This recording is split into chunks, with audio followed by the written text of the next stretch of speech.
formalmente para todos nuestros alumnos. Hoy vamos a considerar el desarrollo del siguiente tema: ganancias de la tercera categoría. Vamos a hablar de lo que la ley titula en su capítulo tercero como beneficios empresariales. Vamos a empezar a desarrollar concretamente la tercera categoría. Así que bienvenidos a la tercera categoría, bienvenidos al invierno, al frío y a seguir con las ganas de hasta ahora. Si ustedes analizan la estructura de la ley, y siempre quien estudia impuestos tiene que analizar una norma legal, es necesario ver cómo se estructura la norma, cuáles son las disposiciones, cuáles son los títulos, los capítulos que van conformando a lo largo del desarrollo de los artículos que a su vez tienen incisos y que a su vez tienen puntos, pero no, yo tengo que siempre tratar de ubicarme en cómo es la estructura de la ley. Hoy vamos a desarrollar el capítulo tercero, que como corresponde, dentro de la estructura de la ley, se encarga del desarrollo de las ganancias de la tercera categoría. Si ustedes ven en su ley, el capítulo segundo, en el artículo 48, corresponde a las ganancias de la segunda categoría. Y el capítulo primero, en el artículo 44, es el capítulo referido a las ganancias de la primera categoría. Ven cómo la ley tiene una determinada estructura. Si yo estoy hablando de que voy a desarrollar la temática de las ganancias de la tercera categoría, lo mínimo que tenemos que hacer es un breve repaso, recordando que las rentas de la primera, de la segunda y de la cuarta categoría solamente pueden ser obtenidas por sujetos, personas humanas y por las sucesiones indivisas.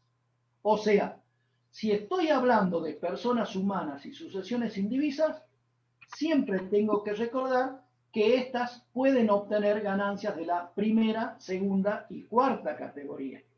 En cambio, las ganancias de la tercera categoría están reservadas, según la doctrina, a lo que llamamos sujetos empresas. Sujetos empresas. Entonces, para los sujetos empresas, decíamos, se aplica la teoría del balance. Esa teoría que está en el artículo segundo, en el apartado 2, y que mide el resultado en función de las diferencias de balances. Cuánto había al comienzo y cuánto hay al final. Toda la diferencia que exista está grabada, no importa de dónde o de qué manera se haya producido ese incremento. Por eso se habla de la teoría del balance, que es en realidad la diferencia entre el balance al inicio y el balance al cierre. Lo que vamos a desarrollar en esta clase, vamos haciendo un menú, va a ser el desarrollo del artículo 53 y del artículo 54. El artículo 53, referido a la tercera categoría, lo que contiene es una enumeración de ingresos grabados en la tercera. La ley lo denomina rentas comprendidas.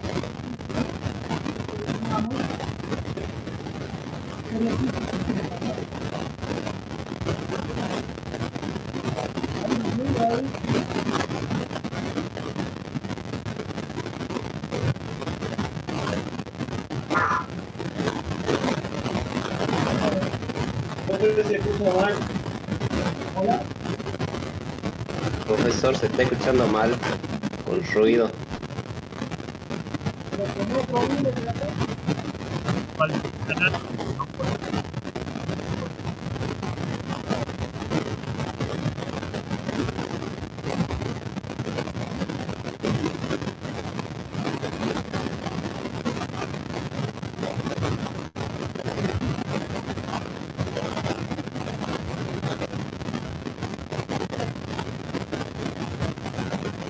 Hola. ¿Por ahí? Profe, se escucha como un ruido extraño. No pareciera provenir del computador.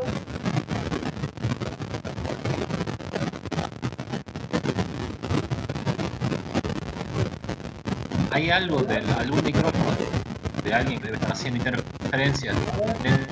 Silenciar a todos.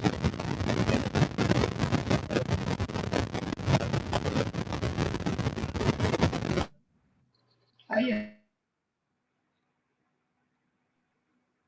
Ahora sí. Ahora, silenciado todo, incluido el profesor. Eso, el profesor está silenciado.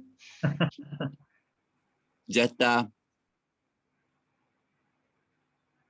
No se te escucha. Ahora sí. Ahora sí Bien. le activaste el audio. Bien. Intentemos retomar el tema. Dijimos, vamos a desarrollar el artículo 53, en donde se enumeran cuáles son los beneficios empresariales, esto es, las rentas comprendidas en la tercera categoría. Y la pregunta que nos hacemos es, ¿una persona humana puede obtener rentas de la tercera categoría?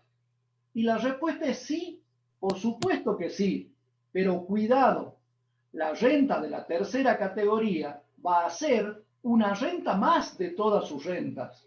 O sea, va a tener que adicionar la renta de la tercera categoría al resultado que tenga de la renta de primera, de la renta de segunda o de la renta de cuarta.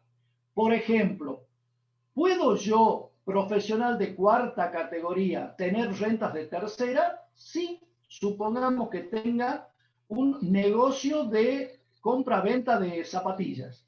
Entonces voy a tener una empresa unipersonal que genera rentas de la tercera categoría y voy a tener rentas de cuarta categoría. Y tendré que hacer una liquidación de conjunto adicionando en una suma algebraica los resultados de cada una de las distintas categorías. Decíamos que la tercera categoría es la definida como la de los beneficios empresariales, la de la renta de empresas. Nunca una sociedad va a tener rentas de la primera, ni de la segunda, ni de la cuarta. Esta, que es una pregunta muy fácil, siempre trae problemas cuando la hacemos. ¿Puede una sociedad tener rentas de primera, de tercera o de cuarta, de segunda, perdón, o de cuarta categoría? Y la respuesta es no. Un ente empresario solo obtiene rentas empresarias. O sea, un ente empresario solo obtiene rentas de la tercera categoría. Lo que no tienen que confundir ustedes es que no solamente las personas jurídicas van a obtener rentas de tercera, no solamente las sociedades anónimas, las SRL, los otros tipos de sociedades tienen rentas de tercera, sino que también dentro de la enunciación del artículo 53 hay otro tipo de rentas incluidas como rentas de la tercera categoría.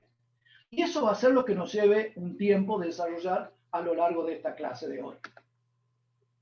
¿Cuáles son las ganancias de la tercera categoría? Las obtenidas por empresas, pero también por ciertos auxiliares del comercio.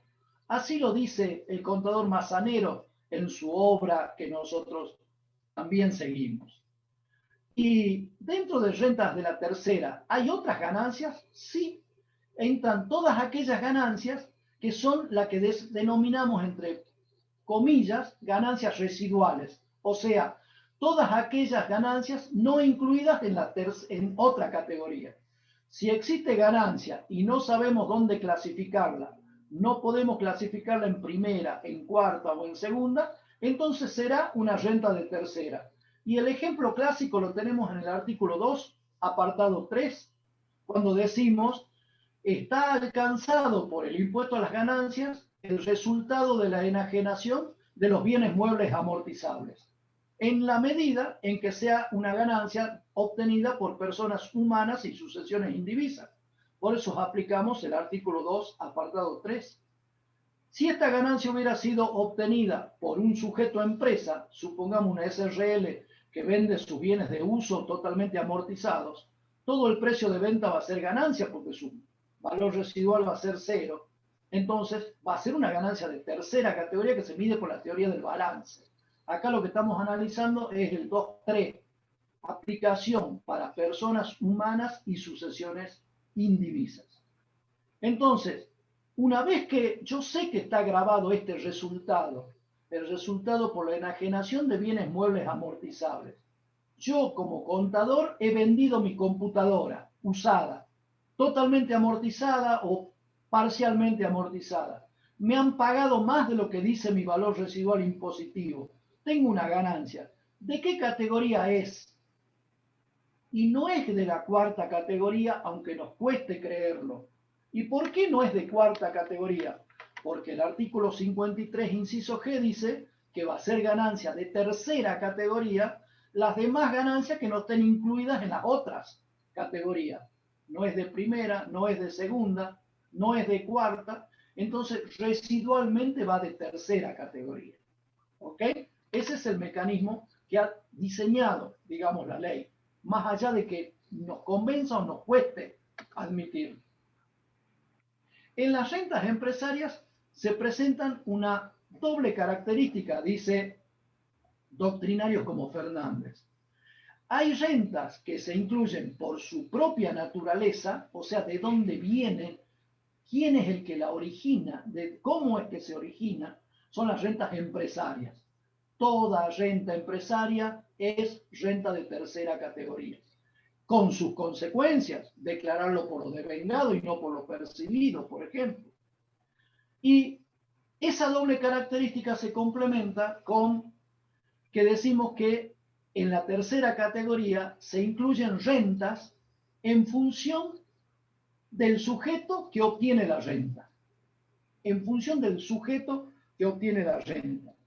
Por ejemplo, si en el inciso A es obtenida por un responsable del artículo 73 que está en la SA, que es la SA, entonces, como el sujeto es la SA, la ganancia es de tercera categoría. Bien, ¿qué más dice la doctrina de las rentas comprendidas en la tercera?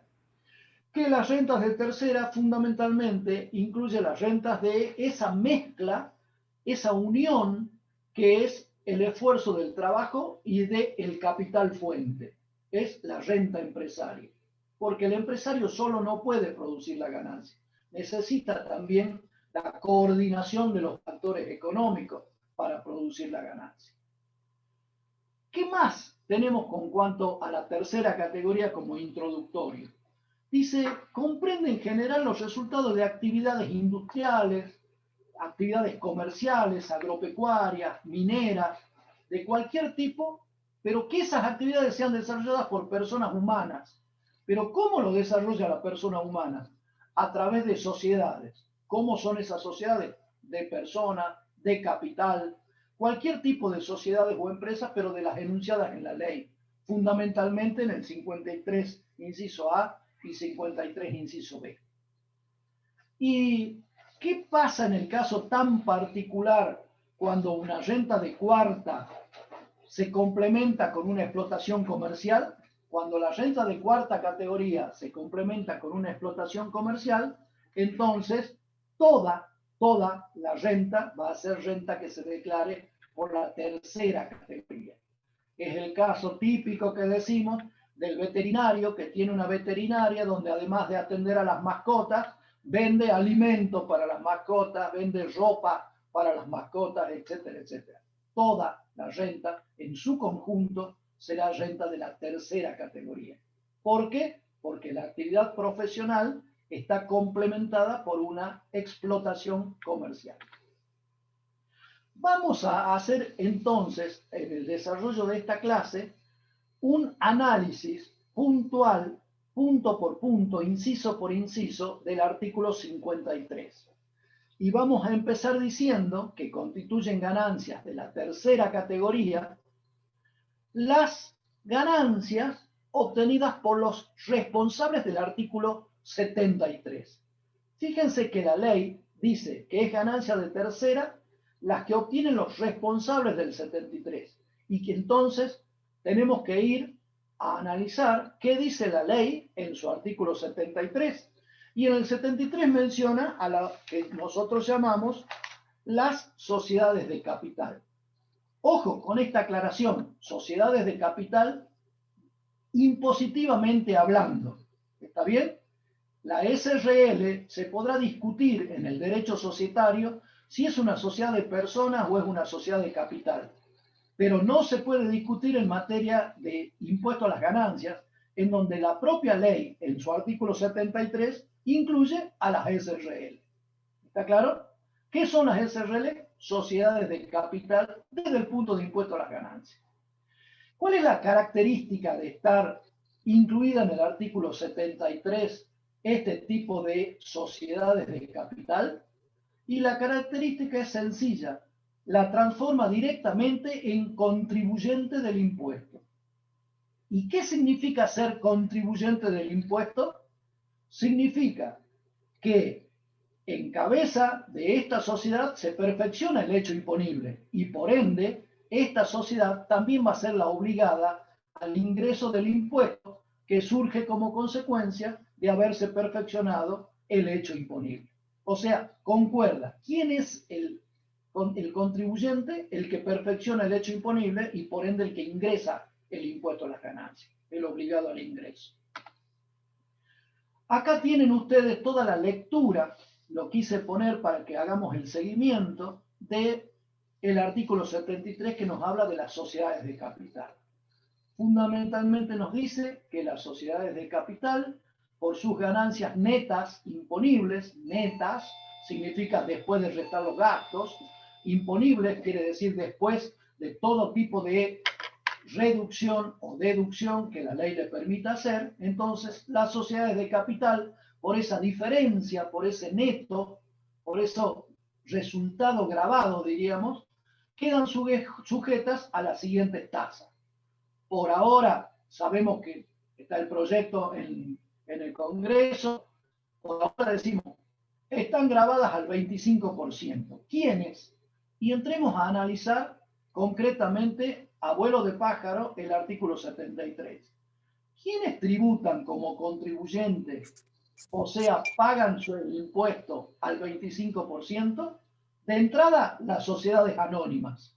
Y la primera pregunta es, ¿y las sociedades anónimas todas? Sí, todas, porque miren, una reforma incorporó las sociedades anónimas unipersonales, las SAU. También están otro tipo de sociedades que es la comandita por acciones, pero en la parte que corresponda a los socios comanditarios en el inciso A, en el apartado 1. Esto es comanditario, asócienlo ustedes con accionario. Comanditario, repito, con accionario.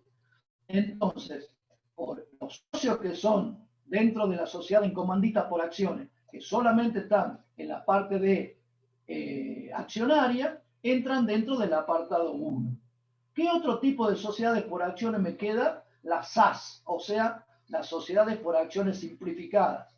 Siempre, por supuesto, estamos hablando en este grupo de que están este tipo de sociedades por acciones constituidas en el país. ¿Qué otro tipo de sociedades es considerado por la ley como sociedades de capital? Fíjense que quiero hacer hincapié una vez más, por la ley del impuesto a las ganancias. No nos metemos con la doctrina societaria, ¿ok? La ley del impuesto a las ganancias dice que la SRL es una sociedad de capital. Las sociedades en comandita simple son sociedades de capital. Y la parte que le corresponde a los comanditados, o sea, lo que tienen el capital ilimitado, y no lo limitan a las acciones, sino los que tienen el capital ilimitado, por eso recuerden, se llamaban comanditados, también entran acá.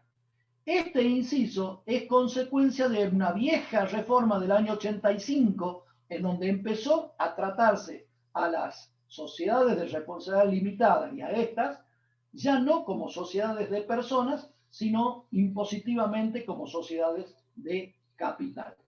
Entonces, por eso es que la ley tiene esta disgregación o esta separación, que bien podría haber sido sujeta a la reforma a los fines de hacerlo un poco más transparente, más clara la ley. Pero bueno, así quedó. ¿Qué otro concepto tenemos que considerar como sociedades de capital o que tenga el tratamiento de sociedades de capital? Esto es, tributan al 25%. Las asociaciones, las fundaciones, las cooperativas y los entes civiles y mutualistas constituidas en el país. Y si yo me quedo hasta ahí, ustedes me dirán, no, pero si nosotros estudiamos en el artículo 26 que estas sociedades, estas asociaciones, hablo de sociedades porque la ley la denomina mal, sociedades cooperativas. Las cooperativas no son sociedades, ¿está bien? Pero estos entes, asociaciones, fundaciones, cooperativas y entidades civiles, mutuales, ¿están exentas? Sí, pero si no están exentas, si no cumplen con las condiciones para que esté exenta, el tratamiento es de la nada, pasan a estar grabados por el todo. O sea, si no tienen la exención, entonces tributan como sociedades de capital. Con lo cual, habrá que ser muy prolijo en el tratamiento impositivo, sobre todo en la obtención de los certificados de exención o constancias de exención de este tipo de entes. Repito, asociaciones, fundaciones, cooperativas y entidades civiles y mutualistas. Ustedes lo tienen destacado con rojo. Un caso muy poco común también son sociedades de capital a sociedades de economía mixta, en la parte que no esté, por supuesto, estoy buscando en mi celular para controlar el tiempo, en la parte que no esté exenta del impuesto, y también el tratamiento en el punto 5 se refiere a las entidades y organismos de la ley 22.016, que es de sociedades y empresas del Estado. En síntesis, ¿qué sacamos en limpio de esta primera filmina del artículo 73? Toda sociedad de por acciones está como sociedad de capital al 25%, no importa si es SAU, si es SAS, si es la clásica sociedad anónima, también está la SRL, que son los casos más comunes, y los menos comunes, porque son sociedades que no se usan, la comandita simple, que antes se usaba solo para la constitución de farmacias, por ejemplo, la comandita por acciones, nunca en mi vida vi una sociedad comandita por acciones, y el tratamiento de las entidades que debieran ser exentas en función de su propósito, pero que si no logran la exención, pasan del cero al todo, del cero al tratamiento de ganancias de capital. Lo demás, mixta y organismos y empresas del Estado, difícilmente nos toque. Seguimos leyendo. En el punto 6, ¿qué otro concepto queda grabado? Digo concepto, porque no quiero decir sociedad, me animaría a decir contrato, porque estoy hablando de los fideicomisos. Los fideicomisos constituidos en el país, según las disposiciones del Código Civil y Comercial de la Nación, son sujetos que están grabados a la tasa del 25% y tributan como sociedades de capital. Pero hay un excepto. ¿Cuál es la excepción? Cuando el fiduciante tiene la calidad de beneficiario. Si el fiduciante tiene la calidad de beneficiario, entonces no corre, en este caso, ese tratamiento y ya lo vemos un poquito más adelante en concreto. ¿Qué tratamiento tienen los fondos comunes de inversión? Los fondos comunes de inversión constituidos en el país también entran en la gravabilidad de sociedades de capital al 25%. Y acá, para terminar la filmina y agrupar del 1 al 7, decimos, y está bien, son sujetos de capital. Sus ganancias netas imponibles están grabadas a la alícuota del 25%. ¿Desde cuándo? Porque yo puedo firmar el contrato de la SRL y termino de completar la inscripción en el juzgado, en el registro público de comercio, a lo mejor 2 años y medio después del contrato. Y la AFIP dice, mire, a mí no me interesa el tema de la limitación de la ley, ni el perfeccionamiento o la tipicidad perfecta de la sociedad. ¿Desde cuándo son sujetos? Son sujetos desde la fecha del acto fundacional o de la fecha de celebración del respectivo contrato. ¿Ok? Así que cuidado con esto. Si suscribimos un contrato de sociedad, el más común en las sociedades chiquitas o de familia, o la que más nos toca ver son las SRL, es desde la fecha de celebración del contrato, no desde la fecha en donde termina de inscribirse, que es desde el punto de vista jurídico, comercial, el tratamiento. Para terminar, este inciso A tiene un apartado 8, y el apartado 8 es distinto, por eso lo tratamos por separado. ¿Son sociedades de capital? Sí. ¿Se la trata a la 25%? Sí. ¿Qué sociedades? Las que están en el inciso B del 53. ¿Y cuáles serán las del inciso B del 53? Las que deriven de toda otra clase de sociedades constituidas en el país. Quiere decir, la que no hemos mencionado desde el punto 1 a 7 anteriormente. ¿Ok? Por ejemplo, una sociedad civil, una sociedad, esto que hoy se llaman simples sociedades, o lo que antes llamábamos sociedades de hecho. También hay que analizar después el tratamiento. Bien, decíamos, las sociedades que estén incluidas en el inciso B y los fideicomisos del inciso C del 53, que ya lo vamos a tratar, pero estos tienen una opción.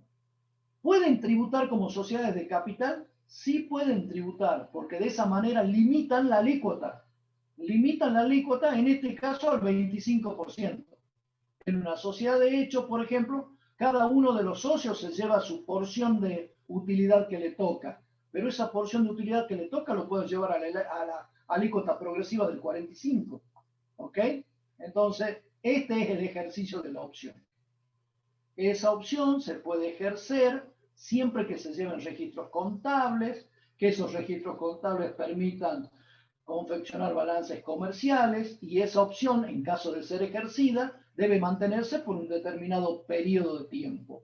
¿Cuánto es ese tiempo? 5 periodos fiscales, contados a partir del primer ejercicio en que se ejerza la opción. Estos son determinados sujetos, pero estos no son contribuyentes del impuesto a las ganancias, ¿no? Ojo, son los que tienen la opción de poder tributar como sociedades de capital, aunque no lo sean, pero porque les conviene, pueden ejercer ese tipo de opción. Cuando vamos a volver a leer el artículo 53, dice que constituyen ganancias de la tercera categoría las obtenidas por los responsables del 73. Ya vimos quiénes eran los del 73. Tenemos el 73B, que no nos interesa, que se refiere a los establecimientos estables del exterior. Pero lo que queremos destacar acá es que la enumeración del 53, inciso A, es taxativa. O sea, si el 53 me remite al 73, lo del 73 es taxativa. Si yo encuentro una sociedad, como por ejemplo decía recién, la sociedad colectiva no está incluida en el 73. Las simples sociedades no están incluidas en el 73. Entonces, ¿qué significa? Significa que no tributan como contribuyentes estos entes jurídicos, ¿sí? Entonces, ¿qué tratamiento tienen? Cuidado, no son sociedades de capital, no son sociedades que están en el 73, o sea que tampoco están, por ende, en el 53 inciso A, pero no quedan afuera, no la sacan de arriba. Simplemente, si no están incluidas en el inciso A, están incluidas en el inciso B. Por eso el inciso B del 53 dice que constituyen ganancias de la tercera categoría todas las que deriven de cualquier otra clase de sociedades. O sea, si está nominada en el 73, tributa como sociedad de capital. Si no está nominada en el 73, tributa de otra manera, pero siempre tributa. Vamos a analizar entonces despacito este inciso B. que dice, repito, constituyen ganancias de la tercera categoría, y copio la ley, todas las que deriven de cualquier otra clase de sociedad constituida en el país, o sea, las que no son sociedades de capital. Característica, lo ponemos abajo, no es la sociedad la contribuyente, no es que determine un resultado y ingresa directamente el impuesto, sino que la sociedad, ¿qué es lo que hace? Determina la ganancia y los que tributan son los socios y no la sociedad. Si yo tengo una sociedad anónima, sobre el resultado impositivo aplico la alícuota del 25% y saco el impuesto determinado. Si tengo una sociedad de hecho, ese mismo resultado tengo que ver a quién le corresponde. Supongamos que hay dos socios. Uno tiene el 80, el otro tiene el 20 en la participación societaria. Uno se llevará el 80% de la ganancia y el otro se llevará el 20% de la ganancia. Y sumará esa ganancia al resto de ganancias que tenga. Por ejemplo, rentas de cuarta categoría si es profesional, más renta de primera categoría si tiene inmuebles que alquila. Y tendrá que tributar sobre la ganancia de conjunto con todo el mecanismo de liquidación que corresponde. O sea, lo importante de esta filmina es la última parte. La sociedad determina la ganancia, pero quien tributa son los socios. Ubíquense, esto es el caso muy común en las sociedades que hoy llamamos simples sociedades, las viejas sociedades de hecho. Y acá tenemos un caso muy particular en el inciso C. El inciso C dice que constituyen ganancias también de la tercera categoría las ganancias derivadas de los fideicomisos que se hayan constituido en el país. ¿Qué fideicomisos? Vamos a analizar despacito. Primera característica, ya la dije, constituido en el país. Segunda característica, constituyen ganancias de la tercera siempre que el fideicomiso constituido en el país tenga esta particularidad. El fiduciante es el beneficiario del fideicomiso. Y a su vez hay una limitación, excepto dos casos. El caso donde el fideicomiso es un fideicomiso financiero o el caso en que se da cuando el fideicomiso tiene como fiduciante beneficiario, que tiene ambas características en una sola persona, es un beneficiario del exterior. Entonces, para eso tenemos que aplicar el esquema del fideicomiso, para recordar un poquito lo que habrán aprendido ustedes en otras materias. El fideicomiso tiene un fiduciante, por ejemplo, el que aporta un bien. Hagamos un fideicomiso simple, un fideicomiso para proteger y administrar un inmueble que produce rentas. El más sencillo de todos. Un sujeto está expuesto a los avatares de los negocios y no quiere arriesgar un determinado bien, supongamos un inmueble. Entonces, ¿qué hace? Para protegerlo lo entrega al fideicomiso. Lo aporta a un fideicomiso, para ser más correctos en la expresión. Decíamos, el fideicomiso tiene un fiduciante, que es el que aporta el bien, tiene quien administra el fideicomiso, por eso se lo llama fiduciario, y a su vez tiene un beneficiario. ¿Quién es el beneficiario? El beneficiario es el que se queda con las rentas del fideicomiso, el que obtiene los beneficios del fideicomiso, se llama beneficiario, por supuesto. ¿Y quién es el fideicomisario? Esta palabra tan rara. El fideicomisario es el que se lleva el bien cuando termina el fideicomiso. Miren, yo aporto el bien al fideicomiso por 10 años.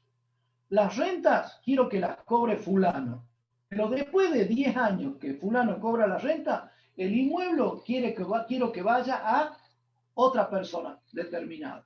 O sea, esa otra persona determinada será el fideicomisario, el que recibirá el bien cuando se termine el fideicomiso. O sea que dentro del fideicomiso hay distintos tipos de sujetos. El fiduciante, el fiduciario, el beneficiario y el fideicomisario. Esto no hace falta, pero lo ponemos para recordar dónde está el contrato del fideicomiso hoy en el artículo 1666 del Código Civil y Comercial de la Nación. ¿Qué dice? Cuando hay contrato de fideicomiso, cuando una parte, que es la fiduciante, se transmite o se compromete a transmitir la propiedad de bienes. ¿A quiénes? A otra persona. ¿Cómo se llama el que recibe? Fiduciario. ¿Qué tiene que hacer el fiduciario? Se obliga a ejercer la propiedad fiduciaria en beneficio de otro, que va a ser el beneficiario. Ese beneficiario debe ser designado en el contrato y a su vez, cuando se cumple el contrato, debe ser transmitido. ¿A quién? A esa persona que acabamos de decir, la ley lo denomina como fideicomisario. Y acá le ponemos un ejemplo. Hay un sujeto que aporta un inmueble al fideicomiso, buscando, decíamos, preservar su patrimonio, porque no van a poder ejecutar las deudas que yo tenga si es que el inmueble yo lo aporté en fiducia al fideicomiso. Entonces, si ese sujeto que tiene un inmueble lo aporta al fideicomiso buscando preservar su patrimonio, ¿qué hace el fiduciario, que es el que administra el fideicomiso? Alquila el inmueble y lo mantiene en condiciones de producir rentas. Cobra las rentas que genera el inmueble y esa renta se la entrega al beneficiario designado del inmueble. Cuando se termina el fideicomiso, el inmueble debe ser entregado ¿a quién? Al fideicomisario, que es la persona designada. Y acá vienen las preguntas. ¿El fiduciante puede ser beneficiario? Y la respuesta es sí, claro que sí. Y a su vez, al ver, ¿el fiduciante puede ser fideicomisario? O sea, ¿puede ser el que se quede con el bien al finalizar el contrato? ¿El que lo origina? Sí, también puede hacer eso.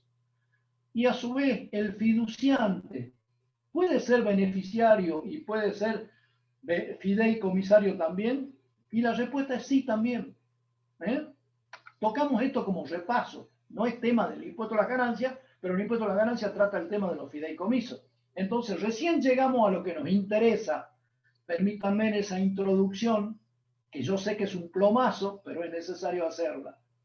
¿Cuál es el tratamiento impositivo del fideicomiso? O mejor dicho, de las rentas que produce el fideicomiso. Fíjense que el artículo 53 dice, sin vuelta, las derivadas de fideicomiso son rentas de tercera categoría. El fiduciante que aportó el inmueble al fideicomiso y ese inmueble genera alquileres, tiene que tributar una renta. ¿Esa renta de qué categoría es? Es de tercera. ¿Por qué de tercera? Porque el sujeto es el fideicomiso. No es el propietario original del inmueble, sino es el fideicomiso, el contrato que recibió el aporte del bien, en este caso inmueble, que genera la renta. Y entonces, ¿quién tributa en el impuesto a la ganancia esa renta? Si nosotros analizamos despacito, haciendo jugar el inciso C del 53, que dice que el fideicomiso, las ganancias derivadas de los fideicomisos son rentas de tercera, y después el apartado 6 del artículo 73, que lo trata como sociedades de capital, ahí podemos determinar quién es el beneficiario de la renta. Si el beneficiario de la renta es el mismo fiduciante, o sea, el que originó el fideicomiso, entonces cuidado que en el impuesto a las ganancias, el sujeto del impuesto no es el fideicomiso, sino que es el fiduciante. Vos lo empezás y vos te beneficiás, entonces vos sos el que debe ser quien debe pagar el impuesto. Y ese fiduciante va a incorporar a esa renta como renta de la tercera categoría. Ese es el objetivo de la ley.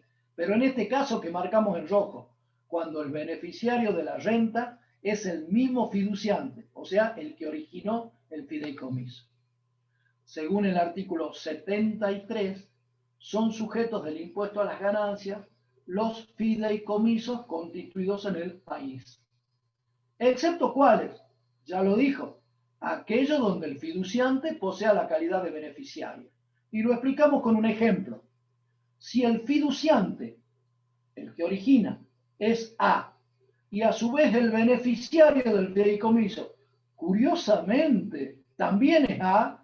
Entonces no hay vuelta. Quien debe declarar la renta del fideicomiso es A, el fiduciante A, el que empezó. Pero cambiemos la jugada. Si el fiduciante es A, pero el beneficiario es otra persona que no es A, es B. Repito, si el fiduciante es A y el beneficiario es B, entonces quien tributa por la renta, ahí, cuidado, ahí sí estoy en sociedades de capital. Quien tributa por la renta es el fideicomiso. ¿Y cómo tributa el fideicomiso? Como sociedades de capital. Por supuesto, la sociedad es como sociedad de capital. El fideicomiso es el contribuyente, pero ¿quién va a ser el responsable de ingresar el impuesto? El que administra las rentas y las obligaciones del fideicomiso, que se llama el administrador. Y el administrador técnicamente se lo llama fiduciario, el que se encarga de administrar el fideicomiso. Bien, tomamos agua, tomamos aire. Disculpe, profesor, ¿puede poner un segundo de nuevo la filmina donde pone fiduciante, el que entrega el bien, el de las flechitas? El de la flechita. Profesor, El de la flechita. profesor, yo no, disculpe, yo no le he entendido cuando usted dijo que había una excepción en quién es el que declara, paga, mejor dicho, el impuesto. Mucho gusto. Usted dijo, había una excepción en toda esta figura del instituto del fideicomiso que cuando el fiduciante tiene la calidad de beneficiario, pero ¿por qué si las rentas las obtiene el que hizo el contrato? ¿Por qué es una excepción? Casualmente, porque ese es el tratamiento que pretende darle el impuesto a las ganancias. Cuando En ese concuerda fiduciante con la calidad de beneficiario, entonces tributa como renta de tercera categoría. Entonces no es una excepción, yo lo he entendido mal, entonces yo entendí que era una excepción. Ajá. Bien. No es una excepción entonces. No es excepción para nada, es regla. Ah, bien, es una regla regla general, exactamente. Bien. Porque yo también podría siempre decir... tributa como regla general, salvo la excepción, salvo el excepto que dice más abajo, que se trate de un fideicomiso financiero o cuando el fiduciante beneficiario, que es la misma persona, sea un beneficiario de la. Y si el ya administrador, cuadrito, el administrador sería el encargado de declarar, de realizar la declaración jurada, ¿no es cierto? Exactamente, y pagar el impuesto. Y pagar el impuesto que sale del bolsillo del beneficiario. En realidad el fideicomiso, de la renta que produce el fideicomiso. Solamente de Claro. esa renta. No puede sacarle plata de otra renta para pagar ese impuesto. Claro, Tiene por que eso, porque el beneficiario es el que obtiene la renta. Bien, vamos a algo más terrenal, algo que conocemos más todos los días. ¿Qué dice el inciso D del 53 cuando enumera las ganancias de la tercera categoría? Dice, constituyen ganancias de la tercera categoría las derivadas de otras empresas unipersonales. No entiendo de dónde sale la palabra otras, porque en realidad no hay otras empresas unipersonales. Están las empresas unipersonales ubicadas en el país. ¿Qué son las empresas unipersonales? Esa creación que tiene el impuesto a las ganancias, ¿sí? Cuando nosotros hablamos de, o nosotros mismos decimos la boutique, el almacén, la bicicletería, la tienda, que la tenemos, digamos, a nombre de una única persona, ¿sí? No se ha constituido un ente societario. Ustedes entienden de qué estamos hablando, del tratamiento tan particular de las empresas unipersonales. El impuesto a las ganancias, lo decimos siempre, en el impuesto a las ganancias, las empresas unipersonales no son sujetos del impuesto. ¿Quién es el sujeto del impuesto a las ganancias? La persona humana titular de la empresa unipersonal. Se lo digo con un ejemplo.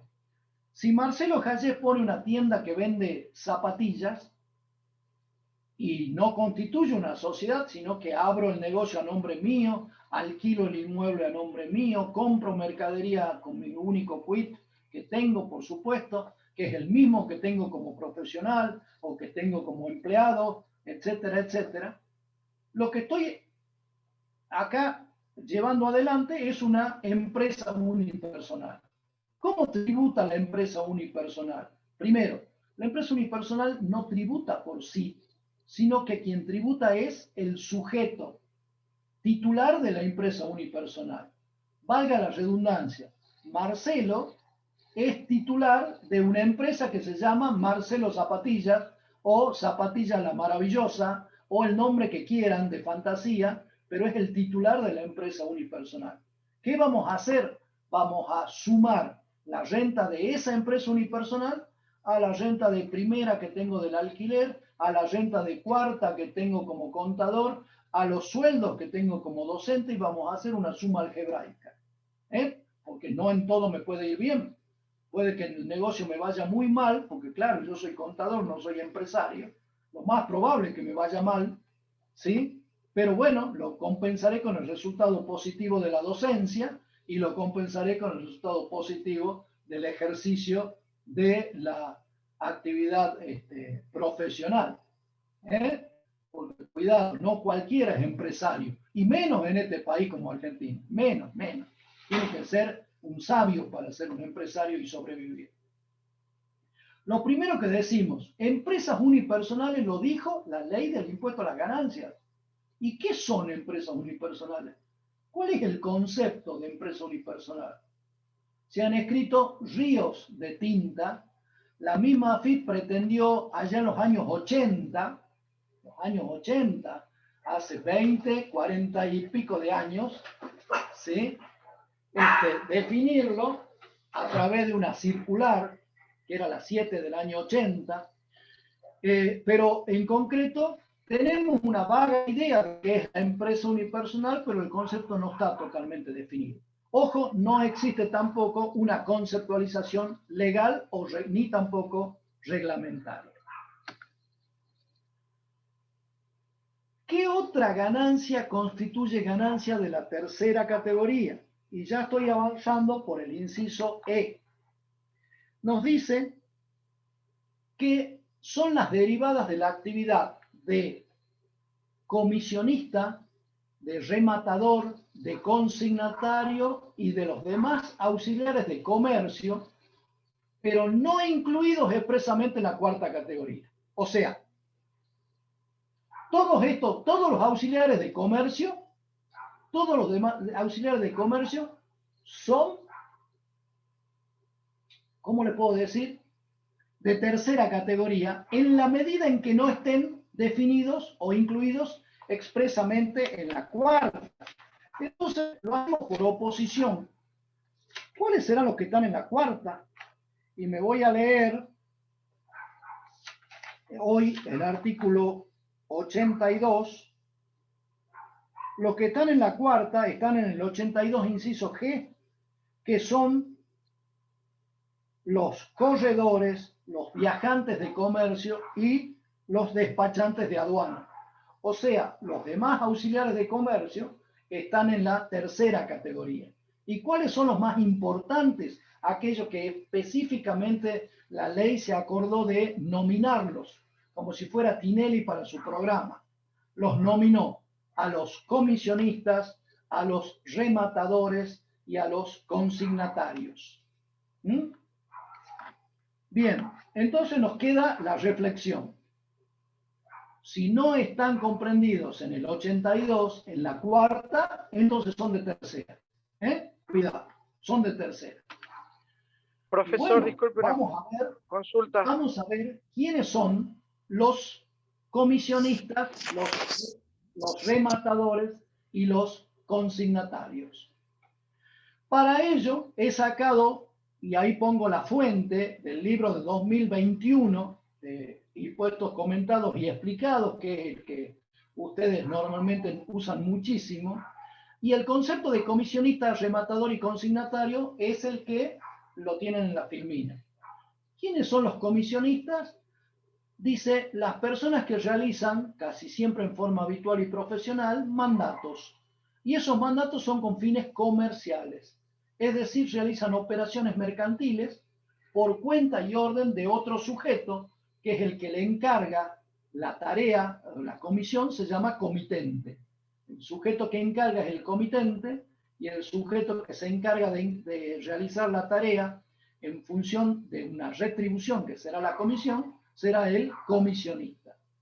¿Y quiénes son los rematadores? A título de aclaración. También se les llama martilleros a los rematadores. ¿Por qué? Porque son aquellos auxiliares de comercio y que tienen una actividad profesional, porque están incluso colegiados, y ¿qué hacen ellos? Venta de bienes, pero en subasta pública. Subasta pública no quiere decir lo mismo que subasta judicial, ¿eh? La subasta pública puede ser también privada. Un negocio está por cerrar y se encarga de hacer un remate del resto de sus bienes. Y es una subasta privada, pero que es una subasta de una entidad privada que no se hace judicialmente y se la hace al público en general. O sea, todo aquel que quiera venir y ofrecer algo para llevarse los bienes que se subastan o se rematan. Y los consignatarios, como concepto, también están en el libro, dice, son personas a cuyo nombre se hace la consignación. O sea, se le deposita, se le entrega la mercadería, se la deja en el poder del comisionista, que se encarga a su vez de venderla. La diferencia entre el comisionista y el consignatario es que el comisionista puede no tener la mercadería y además siempre trabaja por cuenta y orden de otro. En cambio acá el consignatario se encarga de venderla a su nombre. Se hace operaciones a nombre del consignatario. Esto se lo profundiza muchísimo más cuando vemos IVA. Hay un tratamiento especialísimo. Y ahora sí, por fin nos queda un tema más que agradable, por lo menos a mí me gusta muchísimo, que es el último párrafo del artículo 53. El artículo 53 está hablando de la tercera categoría. No perdamos el objetivo. Vamos a hablar siempre de rentas de la tercera categoría. Pero, ¿qué dice el último párrafo? Porque ya se terminó toda la enunciación del artículo 53. Lo que nos pone es una regla, una consigna que debe cumplirse a rajatabla. Cuando la actividad profesional u oficio a la que se refiere el artículo 82, o sea, cuando la actividad de cuarta, ¿sí?, que es la actividad profesional, por ejemplo, el contador, por ejemplo, el ingeniero, se complemente esa actividad profesional con una explotación comercial o viceversa, y pone como único ejemplo sanatorio, y pone un etcétera, para que los que estudiamos impuestos nos volvamos locos y se escriban ríos de artículos donde se busque qué diablos quiso decir el legislador cuando puso la palabra etcétera, ¿sí? Vamos a ver el análisis. ¿Qué está buscando la ley? Que cuando la actividad profesional se complemente con una explotación comercial, entonces el resultado total que se obtenga del conjunto de estas actividades se considerará todo, repito, todo, hasta el cansancio de todos ustedes, todo se considerará como renta de la tercera categoría. Y el ejemplo clásico que damos siempre es el veterinario. Si el veterinario se encarga únicamente de, por ejemplo, asesorar a los establecimientos ganaderos en cómo debe hacerse la reproducción artificial del ganado, entonces será renta de cuarta categoría. Pero si el veterinario a su vez compra y vende medicamentos que se utilizan para el ganado, entonces ahí está complementando una actividad profesional, la veterinaria, con una actividad comercial, que es la compra y venta de medicamentos, vacunas, etcétera, etcétera. todo lo que obtenga este sujeto, todo, incluyendo aquello que cobre en concepto de honorarios profesionales, todo tendrá que ser declarado como de la tercera categoría. La ley lo que dice es, cuando usted mezcla las dos actividades, la profesional con la comercial le atrae el resultado de la profesional y le da la misma naturaleza y tratamiento. Esto es, va a tener que declarar todo por la tercera. Y declarar por la tercera es menos beneficioso que declarar una renta por la cuarta categoría. Y la pregunta es ¿por qué? ¿Por qué el contador Marcelo Jayet va a sostener que declarar por la cuarta es mucho más piola, más fácil, más sencillo y mejor que declarar por la tercera? Simplemente porque en la cuarta se atribuye el resultado en función de la percepción de la renta. Esto es, en el momento que resulta muchísimo más cómodo tributar. ¿Qué mejor momento para pagar un impuesto que es cuando tenemos la plata en el bolsillo? Es mucho el principio de comodidad de pago, ¿sí? Que es receptado por la ley del impuesto a las ganancias, principio económico de la tributación, de comodidad de pago, es ¿en qué momento le hacemos pagar? Y le hagamos pagar cuando esté más contento, cuando le resulte más cómodo. ¿Qué momento más cómodo que cuando ya percibió la renta? Fíjense en el caso de la renta de primera categoría, se le devenga el alquiler y no la cobra, y la tiene que declarar lo mismo. Y la tiene que seguir declarando lo mismo hasta que inicie los famosos juicios de desalojo y de cobro de pesos, etcétera, etcétera. ¿Sí? En cambio, cuidado, declarar por la tercera categoría implica declarar por lo devengado. Y ustedes, entiendo que ya por lo menos habrán visto este famoso fallo de Ramos, Jaime Ramos. Este fallo no llegó a la Corte, simplemente se quedó en la Cámara Nacional Administrativa, en lo contencioso federal, en la Sala 1. Es un fallo que ya tiene unos cuantos años, en el año 2006, pero en donde se discutía, la AFIP pretendía que este señor Ramos era un bioquímico. Y este bioquímico tenía que declarar sus rentas por la tercera categoría. ¿Por qué la AFIP quería que declare Ramos por la tercera y no por la cuarta? Porque decía que Ramos, en realidad, nadie le discutía que era un bioquímico, pero Ramos tenía organizada su actividad como empresa unipersonal. ¿Y por qué era empresa? Porque corría un riesgo, porque tenía empleados, porque tenía una gran publicidad, porque tenía un montón de empleados y porque tenía un edificio propio y porque hacía publicidad, etcétera, etcétera, etcétera. Señores, ya la Cámara, en un famoso fallo del juez Coviello, siempre lo recuerdo por su claridad, aclara de que lo que la ley pide es que no se complemente con una actividad comercial, con una explotación comercial. Este señor Ramos siempre hizo bioquímica, siempre hizo diagnósticos como lo realizaba un laboratorio bioquímico.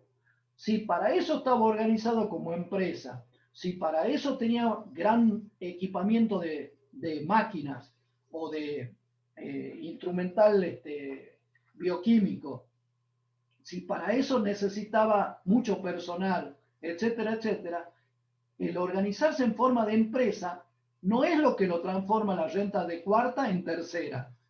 Lo que transforma la renta de cuarta en tercera es que se complemente con una actividad comercial.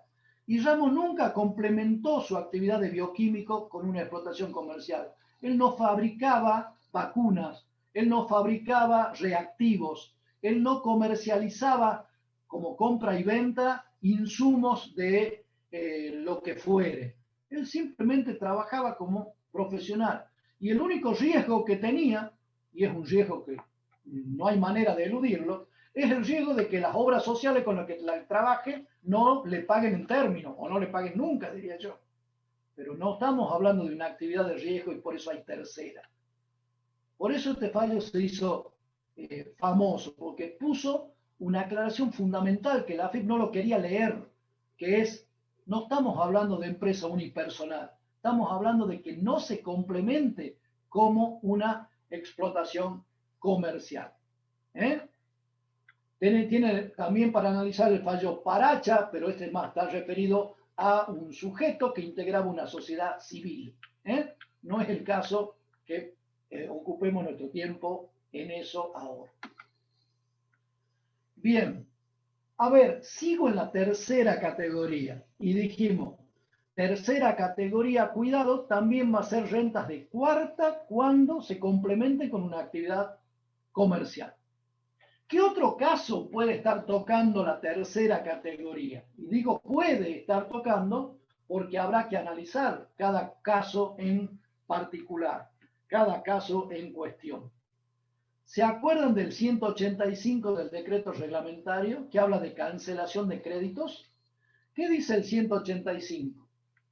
Lo puse entero. Cuando se reciban bienes en cancelación de honorarios, en realidad es en créditos que se originen por actividades del 79 G y F, ahí está, del artículo 82 G y F, dije 79, me quedé en la numeración anterior de la ley.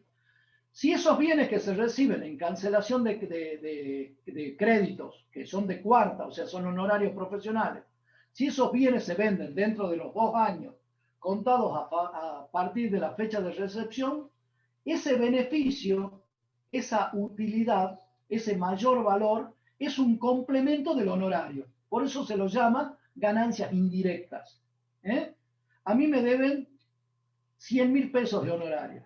Y me dicen, mira Marcelo, yo plata no tengo, pero yo sé que vos mirás con mucha envidia mi moto, con mucho cariño, te atrae mi moto cada vez que vengo a visitarte, así que ¿sabes qué? Te propongo cancelarte tus honorarios con mi moto. ¿Y cuánto vale tu moto? Bueno, no sé, yo te la entrego y quedamos mano a mano. Los salteños decimos, quedamos hechos. ¿Sí? Si yo después recibo la moto y la vendo en 180.000 pesos, tengo un resultado de 80.000. Si esa venta se realizó dentro de los 2 años de haber recibido la moto, es complemento de los honorarios. Y si esa venta se realice después de los 2 años, no es complemento de honorarios. Pero tendré que analizar qué tipo de bien es el que yo he recibido. Porque esto es válido para una moto, que yo la uso no en mi actividad de cuarta categoría, pero supongamos, y la uso para pasear únicamente, pero supongamos que la cancelación de los honorarios me la hacen a través de una venta de bienes que yo los utilizo como amortizables, o sea, lo voy a utilizar en mi estudio profesional. Mira, Marcelo, te pago los honorarios que te debo, no con plata, porque no tengo, y no quiero quedar mal con vos, te pago con una computadora. Bueno, recibo la computadora. Si yo la computadora la utilizo en el estudio, cuando la venda, ¿en dónde estoy? Cuarta categoría, que vende un bien que es amortizable, estoy en el 2.3, que dice, está grabado con el impuesto a la ganancia, el resultado por la enajenación de bienes muebles amortizables. Y la computadora que yo recibí, la utilicé en el estudio 6 meses, 1 año, 2 años, es un bien mueble amortizable. ¿Ok? Pero cuidado que no tributa como cuarta categoría, sino que aquí juega, y vayan a leerlo, al inciso C del 53, porque entra como renta de tercera categoría. ¿Por qué de tercera categoría? Primero porque no está nominada en la cuarta, o sea que residualmente tengo que aplicar este inciso G, que dice, es ganancia de tercera, las demás ganancias no comprendidas en las demás categorías. Y el resultado de enajenación, sabemos que está en el 2.3, pero lo que no sabíamos era de qué categoría era. Y la incorporación del inciso G nos dice, mira, si no sabe dónde ponerla, es de tercera. Vamos a encontrar después otro casito también que cumple con el mismo camino. O sea, no sabemos de qué categoría es, entonces debe ser declarada por la tercera categoría. Fíjense que si yo lo declaraba como resultado de cuarta, tributaba por lo percibido. Pero si lo declaro como tercera, tengo que tributar por los devengados, ¿eh? Así que va a afectar la manera de la determinación de los resultados. Profe, Disculpe, profesor, si ese bien que había recibido digamos, no lo usa como bien de uso en su estudio y lo vende después de los 2 años, ¿ahí ya no Sí. tributa nada? No tributa nada si es un bien mueble, si es un bien mueble. Exacto, ¿Profe? es un bien mueble que usted lo recibió como pago de un crédito, pero lo vendió después de la moto, La moto, que no es lo vendió después de los 2 años y ya no tributa nada. no, porque la El incorporamos tiempo es patrimonio crucial. tradicional. ¿Está claro? Pero le cambio la jugada. Acá el que habla pierde, ¿eh? Le Profe. cambio la jugada. Si en vez de recibir una moto, a mí me pagan con un terreno. Profe, Ahí A sí eso- tributa. a Tendré eso que iba Porque entra dentro del celular. tendré que analizar exactamente si entra dentro del impuesto celular o si paga ITI, porque depende de los tiempos, etcétera, etcétera. Quiero insistirle siempre en esto. El 2.3 es para venta de bienes muebles amortizables. ¿Eh? Profe, entonces, Por eso le pongo, para complicarle la cancha, un terreno. Sí, en este José. caso, el terreno, por ser un impuesto celular y estar tipificado en la ley, prima por sobre este 185 que encima es del decreto. No, no es que prime, sino que el tratamiento es que va a estar alcanzado. El tema es de qué manera tributa. Entonces, tributará por el impuesto celular o no tributará por el impuesto celular, según sea la fecha de incorporación al patrimonio, según sea si lo recibía a título oneroso antes del 1 de enero del 2018. Ya lo ampliamos un poquito más adelante, José, en 5 minutos. Perdón. Sí, Bueno, lo que el alumno quiere decir es que no tiene que tener en cuenta la aplicación del artículo del decreto reglamentario, porque al recibir el terreno no aplica el decreto reglamentario, porque casualmente es, si se lo vende, un resultado por la enajenación de un inmueble, o sea, no se aplica el decreto. Es como dice él, no prima, no surte efectos. se lo explico más adelante que lo tienen como caso, ¿sí? Creo, Buenísimo, profe. La otra yo, pregunta que quería hacerle era si en este caso de vender el bien mueble amortizable antes de los 2 años, incorporándose a ganancia de cuartas, ¿qué pasaría si genera quebranto? ¿Se incorporaría en la determinación de ganancias de cuartas? Fíjese que la ley no habla. Vamos al 185, ¿era? sí, creo que lo que Voy a quería leerlo textual para no leerlo de memoria. que vos Sí, querías decir, Joaquín. José, es que ley mata decreto. Dicho Claro, así, eso Así quería es. preguntar, y así debe ser. Buenísimo, gracias. Prima, acá lo único que muertos son los de Boca. Eh, De acuerdo. Fíjese que de una interpretación literal, a ver, José, para vos, de una interpretación literal, el 185 dice los beneficios obtenidos a raíz de la transferencia de bienes. ¿Está bien? Sin embargo, no hay que entender la ley así, a mi criterio, porque la ley mezcla beneficios, rentas, resultados, enriquecimientos, ganancias, usa todo en una mezcolanza como si fuera todo esto sinónimo. Ahora yo quisiera referirme al inciso F del artículo 53 para poder avanzar en lo que tenemos que desarrollar, que dice que constituyen ganancias de la tercera categoría las derivadas de los loteos con fines de urbanización, coma. Otro caso distinto, las ganancias provenientes de la edificación y enajenación de inmuebles bajo el régimen de propiedad horizontal. Y otro caso distinto y tercero el desarrollo y enajenación de inmuebles bajo el régimen de conjuntos inmobiliarios. Que esto está mencionado, este último grupito, está mencionado en los artículos 2037 a 2072 del Código Civil y Comercial Unificado. Primero que nada, fíjense la característica. Son hechos imponibles complejos. Alguna doctrina dice compuesto y complejo. Yo me quedo con complejo, nada más. Porque fíjense que pide algunas características particulares. Vamos a analizar el primero, loteos. Después vamos a ver edificación y enajenación, las dos cosas conjuntas.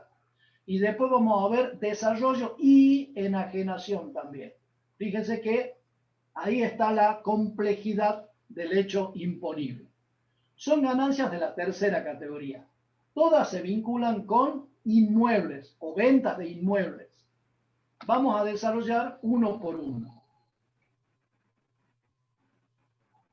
Primero, recordando que son 3 los distintos casos que la ley analiza en el inciso F, lo que decimos es, cuando una persona humana o una sucesión indivisa realice alguna de estas operaciones, entonces tiene que tributar impuesto a las ganancias, pero cuidado, como de tercera categoría. Repito.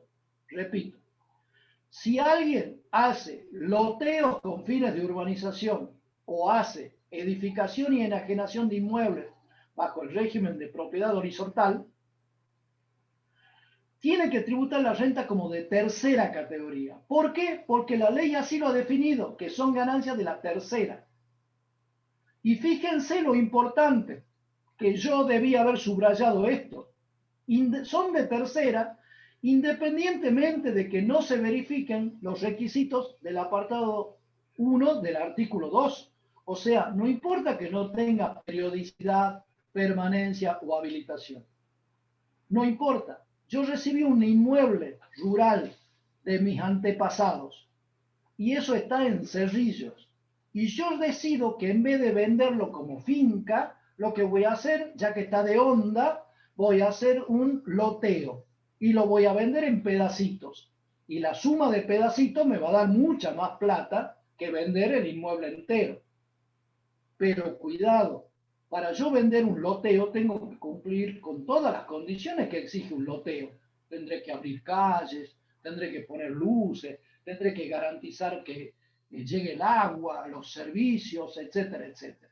No es tan sencillo decir que vamos a fraccionar un campo y ahí nomás trazamos unas cuantas líneas y estamos del otro lado, sino que hay que cumplir con una serie de condiciones, requisitos, sobre todo desde el punto de vista municipal y de las normas catastrales locales, por supuesto.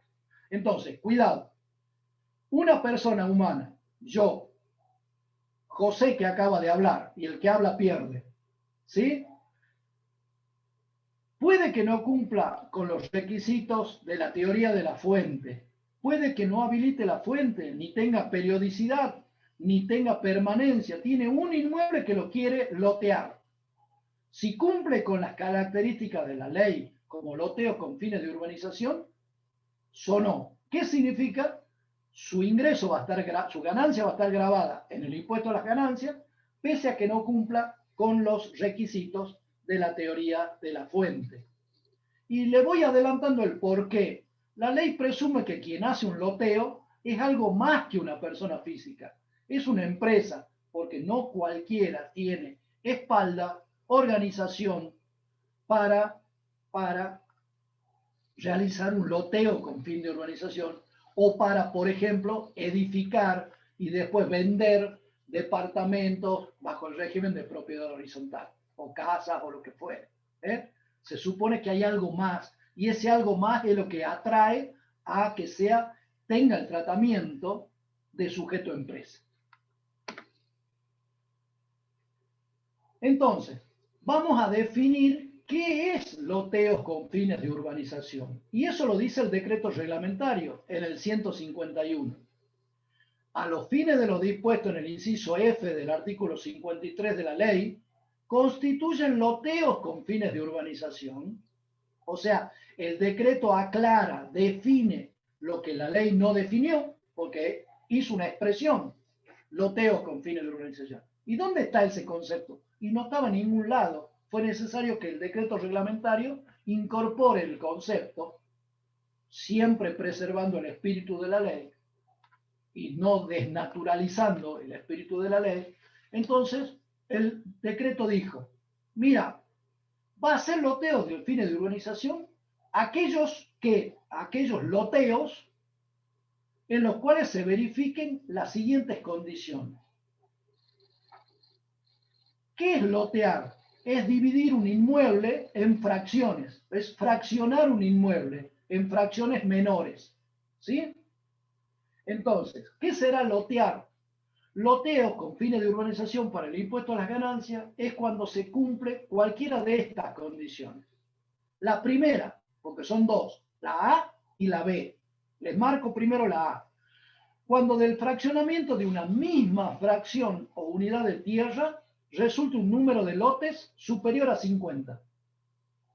Ah, bueno, entonces se trata de un inmueble grande. Entonces, si se lotean y salen más de 50 lotes, bueno, entonces cuando se vendan los lotes, aunque sea tu primera vez, aunque hubieses recibido el inmueble por herencia de tu tío abuelo, entonces va a estar alcanzado por el impuesto a las ganancias. Entonces, más de un piola en el café, vieron que en el café se juntan los piolas, por lo menos los amigos piolas. Bueno, me tirará la idea y me diga, mirá, ¿sabes qué? Hacé lo siguiente, cortalo por la mitad del inmueble, dejá separado un lote grande y el resto dividirlo en 49 lotes o en 48 lotes o en 49 porque no tiene que superar a 50. Y después el lote grande, cuando pueda, volverlo a dividir y volver a sacar 50 lotes. Entonces va a tener 100, pero como de un fraccionamiento no salieron más de 50, no estaría alcanzado. Y como del otro fraccionamiento no salieron más de 50, tampoco estaría alcanzado. Profesor, Eso ¿usted dice dicen que eso es piola. posible? Eso dicen los piola que van al café y que no estudian impuestos en la UNSA. Es posible, pero si hacen eso, la ley, o en este caso el decreto reglamentario, se adelantó al pícaro, al que quiere eludir de esta manera, y le puso el inciso B. Y dijo, también va a ser loteo con fines de urbanización, y puso el inciso B. No se quedó solo con el A. Dijo, si en el término de 2 años, contado desde la primera fecha de venta, o sea, vos loteaste y tu primer lote vendido, ahí marca el inicio del tiempo. Entonces empecemos de nuevo. Si a los 2 años, contados desde la primera venta, se enajenen más de 50 lotes. Esos más de 50 lotes son de una misma unidad de tierra, pero aunque correspondan a fraccionamientos efectuados en distintas épocas. Entonces, si se venden en 2 años más de 50 lotes, no importa que se vendan 25 de un lado y 29 del otro. Como entre los dos suman más de 50, en esos casos todo va a estar alcanzado con el impuesto a las ganancias. O sea, la primera condición es que de entrada salgan más de 50 lotes. Y la segunda es que de distintos fraccionamientos salgan más de 50 lotes, pero que se vendan 50 contados a partir de los 2 años de la primera venta del primer de cualquiera de los fraccionamientos. ¿Ok? Ahora, en el primer año fracciono, hice lo que me dijo mi amigo el Piola, mi amigo el del café. Tomamos café todos los viernes. Él me enseñó que yo tenía que hacer 49 y 1. Entonces, ¿yo qué pagué cuando vendí los lotes? ITI. ¿Está claro? O pagué, si ustedes quieren, el impuesto cedular. Pero en el año siguiente o dentro de los 2 años, piso el palito de la gravabilidad porque enajeno mi lote número 51, que surge del segundo fraccionamiento también. Entonces, ¿qué pasó? Todas las ventas de todos los lotes están alcanzados con el impuesto a las ganancias y es renta de la tercera categoría. Sí, pero yo ya declaré el año pasado, ya pagué ITI o ya pagué el impuesto cedular. ¿Qué dice la ley? Mejor dicho, ¿qué dice el decreto reglamentario? En estos casos, o sea, cuando pisa el palito de la gravabilidad de la tercera categoría, o sea, cuando se da la venta de más de 50 lotes, y eso se ocurre en más de un periodo fiscal, en el primer periodo fiscal yo pagué ITI, y en el segundo supero los 50 en los 2 años, entonces eso que pagué de ITI está mal pagado, ¿sí? Porque todo debió pagar impuesto a las ganancias, y ahí lo pongo con rojo. El contribuyente deberá presentar o rectificar sus declaraciones juradas. Presentar es si presentaba ITI, no presentaba ganancia, impuesto a las ganancias. Entonces es presentar la declaración jurada por el año anterior, supongamos por el 2019. O rectificar la declaración jurada. Si ya la presentaba, tendrá que modificarla incorporando un resultado adicional. Además, tiene que pagar el impuesto que no pagó y además tiene que pagar el interés que corresponde al impuesto que no pagó. Todo eso dentro del plazo fijado para la presentación de la declaración jurada relativa al ejercicio fiscal en que se verifique la condición. ¿Cuándo se verificó la condición? Si es en el 2020, entonces la declaración jurada del 2020 va a vencer en junio del 2021. Ese sería el caso. ¿Y ese ITI mal pagado sería un gasto deducible o es plata que perdí? Yo entiendo que ese ITI tendría que ser pago a cuenta del impuesto a las ganancias, porque yo en realidad pagué ITI, pero después se produjo la condición de la gravabilidad, que me acarrea la gravabilidad de la tercera categoría, ¿ok? Y si pagué cedular, de la misma manera, tendrá que ser, entiendo que tiene que ser pago a cuenta del impuesto a las ganancias. O sea, lo tendré que restar. En última instancia, no debo tributar más en materia de impuesto determinado, no cuento los intereses, en materia de impuesto determinado, que si de entrada hubiera sabido que iba a configurar el hecho imponible previsto en el artículo 53. Mejor dicho, el tratamiento del hecho imponible previsto en el 53, que es tratar el resultado como renta de la tercera. Buena pregunta, muchas gracias. Bueno, número de lotes superior a 50. Si son más de 50 lotes, queda alcanzado en impuesto a las ganancias la tercera categoría, no hay duda. Si son menos de 50 lotes, depende. ¿Y por qué depende? Porque ya no va a entrar en la tercera, sino que va a entrar en el 2.5, ¿sí?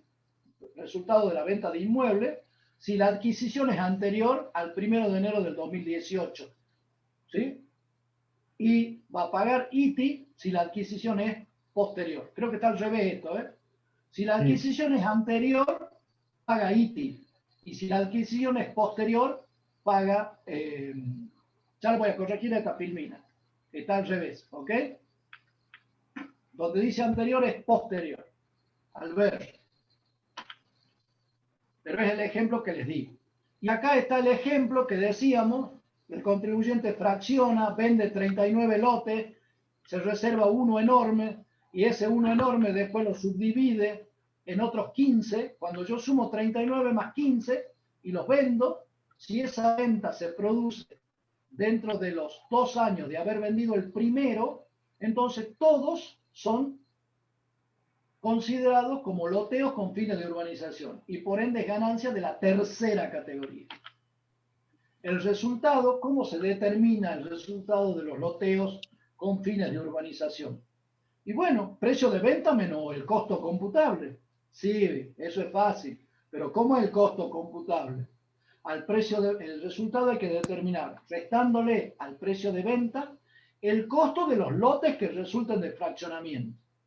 Sí, bueno, pero yo para hacer un lote no me tengo que olvidar que yo necesito perder, entre comillas, digamos, perder de vender, diría yo, la superficie donde, de acuerdo a las normas, deben reservarse para uso público, porque tuve que trazar calles, tuve que reservar las ochavas, tuve que hacer plazas, depende de los requisitos en materia de normativa municipal o catastral, ¿no es cierto? Entonces, yo tengo que analizar dentro del costo no solamente los metros cuadrados de aquello que vendo, sino los metros cuadrados de aquello que para poder vender lo que vendo no lo puedo vender. O sea, aquello que está destinado a calle, ochava, plaza, etcétera, etcétera. Profe, Bien. ¿Puedo, ¿Sí? ¿puedo decirle un ejemplo rebuscado? No sé con qué fines, pero un Ejemplo rebuscado.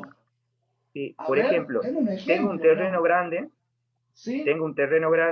lo divido en dos grandes, y de uno de los dos grandes, una porción chiquitita la vendo. Pasan 2 años y recién hago un loteo de 49. Ajá. Seguiría estando fuera Y del... depende cuándo los venda. Porque si por- vendo más de 50 lotes dentro de los 2 años, o sea, si vendo el primero, pasan los 2 años y después loteo y vendo, digamos. ajá, Esa sería digamos, porque primero dividí el terreno en dos a la mitad y después vendí solamente uno chiquito. Ese uno chiquito me contaría y yo ya tendría dos terrenos grandes, digamos. bueno, Ya no ahí sería está. una unidad de producción. No, pero son distintos fraccionamientos que provienen de un único lote anterior. Cuidado con eso. Cuidado con Ya, eso. Ya lo inventaron todas, José. Ya lo claro. inventaron todas. Profesor, Ok, ¿sabe no, lo que ya entendí, pasa? ya entendí. Se iría Que para atrás todo el tampoco, tiempo sin importar estos 2 años, con tal de que haya sido una sola unidad y de producción, digamos. Perfecto. profe, yo creo que de una empresa no se arriesgaría tampoco a invertir en cableado eléctrico, en A ver, cloacas, en agua, solamente para poder, digamos, ¿quién hacer me esa está, maniobra, ¿no? quién me está hablando? Perdón, Digo que dime una tu nombre, por empresa, favor. ¿Quiénes Laime, sos vos? ¿Cómo? Laime Carlos, Carlos. Carlos, este, si tú me decís una empresa, ya perdiste de entrada, porque acá estamos hablando de personas humanas o sucesiones indivisas que realizan loteos. Si es una claro, lo que empresa, no pasa, entra nada. Toda la renta va por la teoría del balance. ¿Ok? ujú. Y no es Lo necesario que pasa es que analizar esto, qué la tipo de empresa, yo creo. actividad realiza. Profe, yo creo que casualmente están en los loteos de urbanización y los de edificación todos contenidos, porque como usted dijo, la AFIP presupone que en realidad lo que está actuando es una empresa, no una persona humana, debido al movimiento, a Es la que la cuantía del ley capital. presupone eso. Por eso La una ley persona a darle el humana es muy tratamiento, difícil que por haga supuesto, todo esas obras como para poder habilitar un loteo. tiene que tener mucha espalda, decía yo, muchos recursos físicos, logísticos, económicos. Así es. Por eso es que se asimila a empresa y directamente la ley dice, mire, si hace esto, hay que darle el tratamiento de empresa. No discutemos si es empresa o no es empresa. Que tenga el tratamiento de empresa y lo lleva directamente al artículo de la tercera categoría. Y ahora lo vas a ver más claro con este ejemplo, con este caso que vamos a ver. Edificación y enajenación, hecho imponible complejo, tiene que hacer las dos cosas, edificar y después vender inmuebles que han sido construidos bajo el régimen de propiedad horizontal. ¿Qué significa construir bajo el régimen de propiedad horizontal? Significa que tienen un reglamento de copropiedad, que tienen espacios comunes.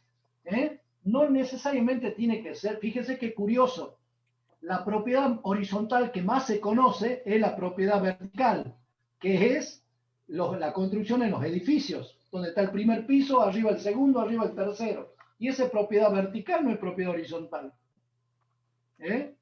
Curioso, ¿no? Sin embargo, yo puedo también tener fraccionamiento de otra manera y no necesariamente irme hacia el cielo en la construcción. Así lo denominaba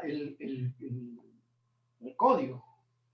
A ver, todos sabemos de qué se trata bajo el régimen de propiedad horizontal. Hay reglamentos de copropiedad, hay espacios de uso común, hay un reglamento de copropiedad en donde nos obligamos a cierto tipo de actividades que tenemos que hacer y a otras que no tenemos que hacer. Hay el pago de los gastos comunes compartidos proporcionalmente en función de los metros cuadrados de propiedad que tenemos dentro de ese edificio, etcétera, etcétera. Entonces, analicemos este caso. Primero, edificación y enajenación de inmuebles. Las dos cosas, bajo el régimen de propiedad horizontal. Primero, esto los escribanos lo llaman la primera venta, o sea, la primera, dentro de lo que es el catastro, sí, se denomina así, ficha catastral, digamos, o cedulón, se lo llama, por ejemplo, en Córdoba o en Buenos Aires, ¿sí? Es el primero de todo, ¿sí? No existía el inmueble y recién existe. Por eso es la primera venta. Bien. Característica, y esto lo tienen que anotar siempre. Quien vende es quien lo construye. Quien vende es quien lo construye. Por ejemplo, una persona humana construyó departamentos como propiedad horizontal y lo vende. La renta de esos inmuebles, construidos por una persona humana, ¿sí? La renta de esos inmuebles, la venta, perdón, ¿está alcanzada por ITI? No. ¿Está alcanzada por el artículo 99 de la ley, el impuesto cedular? No. ¿Por qué está alcanzada y desplaza cualquier otro tipo de análisis? Porque está especialmente nominada en el inciso F del 53. Cualquiera sea la cantidad de unidades construidas, aunque sean 2. Incluso cuando la enajenación se realiza en forma individual, que venda una por una, o incluso que venda todo en bloque, viene alguien y le vendo los 3 departamentos que construí, o incluso si lo vendo antes de finalizar de la construcción. Pase lo que pase, si yo empecé a construir, mejor dicho, empecé a edificar y vendo lo edificado, ese resultado va a ser renta de la tercera categoría. Edificación y enajenación de inmuebles bajo el régimen de propiedad horizontal. Porque, de nuevo, acá lo que está detrás de la norma es, y alguien que construye 2, 3, 4, 5 departamentos juntos, y es alguien que es un poco más que una persona humana. Hay toda una organización, Si está construyendo y después lo vende, indudablemente al construir tuvo el objetivo de ganar plata con la enajenación de lo edificado. Entonces era una empresa, o es una empresa. No hay que probar que existe, hay que probar que cumplió las condiciones. ¿Cuáles son las condiciones?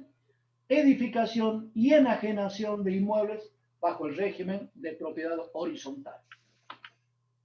Antes de irme ahí a lo que sigue, les voy a poner un ejemplo. Hay familias que son muy unidas y que se quieren mucho. Entonces, supongamos que el papá lo que quiere es que nunca se le vayan sus 3 hijas mujeres. Entonces dice, bueno, yo que tengo el terreno ahí que viene de los abuelos, lo que voy a hacer es lo siguiente. Un edificio de 4 departamentos. En la planta baja vive papá y mamá. En el primer piso vive la primera hija, la hija que nació primero, digamos la mayor de las hijas. En la segunda vive la tercera hija y el tercer departamento es para la última de las nacidas, para su hija menor. ¿Sí?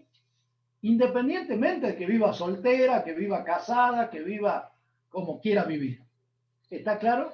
¿Puede darse el gusto a alguien de decir, yo quiero vivir con mis hijos, pero no quiero vivir tan encima, sino que quiero tenerlo cerca? Entonces yo voy a construir la planta baja, el primer piso, el segundo y el tercero. Nunca tuvo la intención de vender esos departamentos, siempre fue para darle un atractivo más a sus hijas, para poder casarlas más pronto y conseguir yernos más rápido, etcétera, etcétera. Vale el ejemplo al revés también, ¿no?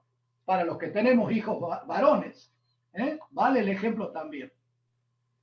¿Qué pasa si después de haber construido eso y de haber vivido 3, 4, 5 años, los hijos dicen, mi destino no está en la Argentina, está en Europa, conseguí trabajo en París y me voy a vivir a Roma y el otro se va a vivir a Dinamarca? ¿Qué tengo que hacer? El que construyó no va a poder vender nunca los inmuebles porque siempre va a estar grabado de impuesto a las ganancias, y si lo vende, ¿estará alcanzado por impuesto a las ganancias? ¿No hay acá un caso concreto de prueba de que cuando construyó nunca tuvo el objetivo de ganar con su enajenación, sino que tuvo el objetivo de retener a sus hijas, o de casar yernos, o de mantener la familia unida, etcétera, etcétera? Lo digo jocosamente para que se acuerden del ejemplo. Piénsenlo un poquito. ¿Habrá que interpretar la ley así, en este sentido tan estricto, tan literal, o habrá excepciones? Se lo dejo para la próxima. Vamos avanzando. Una cuestión de hecho y prueba. Todo es una cuestión de hecho y prueba, pero la ley no dice venga y pruebe. La ley dice otra cosa. La ley dice está alcanzado cuando usted construya, ¿cómo dice? Cuando usted Porque no hay enajenación, profesor. No hay enajenación. Es que no hay enajenación. No hay enajenación. ¿Cómo no hay enajenación? Mis hijas se fueron todas a Europa, ahora yo tengo que vender un departamento para ir a visitarla, a una que está en París, la otra que está en Dinamarca y la otra que está en Suecia. Si las hijas se han decidido irse, sí hay enajenación. Si vendo hay enajenación. No depende de dónde anden las hijas.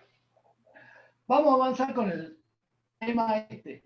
Algo que no estaba en la ley originariamente y que se incorporó a este inciso F, que es algo que ahora se ha puesto de moda, es el desarrollo y enajenación de inmuebles bajo el régimen de conjuntos inmobiliarios. Los conjuntos inmobiliarios están definidos en el 2073 del Código Civil y Comercial de la Nación. La definición es esta que les pongo ahí. Son los clubes de campo, los barrios cerrados, los barrios privados, los parques industriales, los parques náuticos o cualquier emprendimiento urbanístico. Miren aquí cómo lo amplía. Primero empieza con ejemplos y después dice, no, cualquier emprendimiento urbanístico, pero que sea independiente del desarrollo de viviendas permanentes, temporales, laborales o empresariales. Acá también se aplica el artículo 152 del decreto reglamentario con la misma moraleja. Va a estar alcanzado el impuesto a las ganancias en tercera categoría, cualquiera sea la cantidad de unidades construidas, aun cuando la enajenación se realice en forma individual, aun cuando se venda todo en bloque, o aun cuando se venda, aunque incluso no hubiese estado finalizada la construcción. Es exactamente el mismo caso, pero que no estaba previsto. Entonces, ¿qué se hacía con los clubes de campo? Se los transformaba en sociedades anónimas.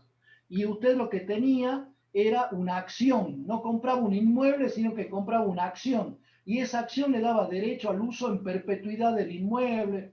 Todas cuestiones complicadas, que no vienen al caso. Vamos a avanzar un poquito por el inciso G. Decíamos, el inciso G de la ley lo que me habla de que constituyen ganancias de la tercera categoría las demás ganancias no comprendidas en otra categoría. O sea, se trata de una definición por oposición. Porque dice, mira, si no está en ningún lado es de tercera. Entonces es por oposición. Si no está, por eso es por la negativa, la ley establece que va a ser ganancia de tercera todas aquellas ganancias que no encuadren en ninguna de las restantes categorías. Si no entra, no entra. Y acá lo que les pido es que comparen los textos de los encabezamientos que tiene el artículo 44 de primera categoría, el 48 de segunda, con el 82 de cuarta. El 44 de la primera, ya lo sabemos de memoria a esta altura del dictado. En tanto no corresponda incluirlas en la tercera, son ganancias de primera, bla, bla, bla, bla, bla. El 48 dice lo mismo. En tanto no corresponda incluirlas en el 53, o sea, en tanto no corresponda su tratamiento en tercera, son de segunda, bla, bla, bla. Pero la cuarta categoría no dice eso. No dice eso, dice otra cosa distinta. Vamos al 82. Constituyen ganancias de cuarta categoría. No tiene la previsión de meterlo en la tercera, como si la tiene la primera y la segunda. ¿Alguna vez se fijaron en eso o compararon eso? Entonces, la redacción de la ley ha dejado huérfana a algo que puede pasar en la cuarta categoría. ¿Ok? Y entramos a analizar. Primero, el inciso G del artículo 53, de la enunciación de las rentas. Son ganancias de tercera, las demás ganancias no comprendidas. Entonces, no hay duda de que el inciso G es de carácter residual. Ahí tiramos lo que no podemos, no sabemos dónde poner. Por eso es el tacho de residuos. Ahí va a parar lo que no entra ni de primera, ni de segunda, ni de cuarta. Y la pregunta es, bueno, si no entra de primera, ni segunda, de cuarta, ¿dejan de estar grabadas como pasó en su época con el 2.3? ¿Sí? Cuando se sacó la última parte. ¿Sí? Y entonces decimos, no, no es que dejen de estar grabadas, cuidado, no dejan de estar grabadas, sino que su tratamiento es peor. Ahora es renta de tercera. Y digo peor porque tienen que pagar por los devengados. ¿Ok? No es que transforme la renta en renta empresaria, sino que la transforma en renta de tercera, residualmente. Los dos casos que se nos ocurre son el que ya hemos tratado, resultado de la venta de bienes muebles amortizables. El artículo 2, apartado 3. Si yo cuando vendo la computadora de mi estudio, que está totalmente amortizada, alguien me da 100 pesos, quiere decir que el mercado me está diciendo que vale más de lo que yo tengo en mis libros, en mis papeles, en mi planilla de impuestos, y tengo un resultado positivo. Yo soy de los que participan en la teoría de decir, en realidad está amortizada de más, porque no ha perdido tanto valor como el valor que he venido descontando año a año. El mercado me está reconociendo un valor diferente, diferente a cero o diferente al valor residual que hay. Entonces, mi postura alguna vez fue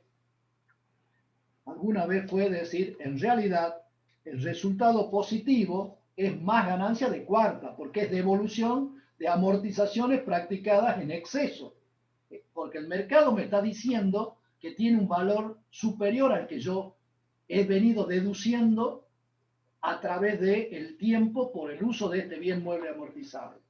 Sin embargo, con la reforma del 2.3, no hay nada que discutir ni de filosofar, y simplemente el resultado de la venta de los bienes muebles amortizables es ganancia grabada. Sí, está bien, eso dice el 2.3, pero nadie decía qué tipo de ganancia, dónde la pongo, en qué categoría. Bueno, ya tenemos la respuesta. Como es de carácter residual, va en tercera categoría, por aplicación del inciso G del 53. Y el otro caso que nos queda es del artículo 40. ¿Por qué decimos que el artículo 40 de salidas no documentadas? Y leamos el artículo. Dice el artículo 40, cuando una erogación carezca de documentación o ésta encuadre como apócrifa y no se pruebe por otros medios que por su naturaleza ha debido ser efectuada para obtener, mantener y conservar ganancias grabadas, no se admitiría su deducción, pero además tiene que pagar el 35% de impuesto. Ese impuesto a las ganancias, ¿de qué categoría del impuesto a las ganancias es? Porque yo soy sujeto de cuarta, pero tengo una salida no documentada. Desconté gastos del estudio y en realidad no tenía los comprobantes. ¿Es ganancia de cuarta? No. Ese impuesto que me hace pagar ese 35%, ¿sí?, convertido en renta, diríamos que esa renta del artículo 40, residualmente, como no la puedo clasificar en ningún lado, es renta de la tercera categoría, por definición expresa del artículo 53. Y para ir terminando, recordemos cómo se... ¿Me cierran los micrófonos, por favor?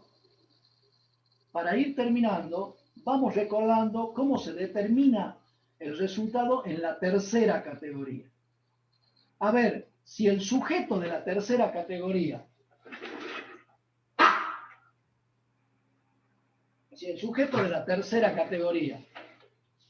tiene balances, o sea, lleva contabilidad que le permitan confeccionar balances en forma comercial, entonces no hay problema. El mecanismo es este.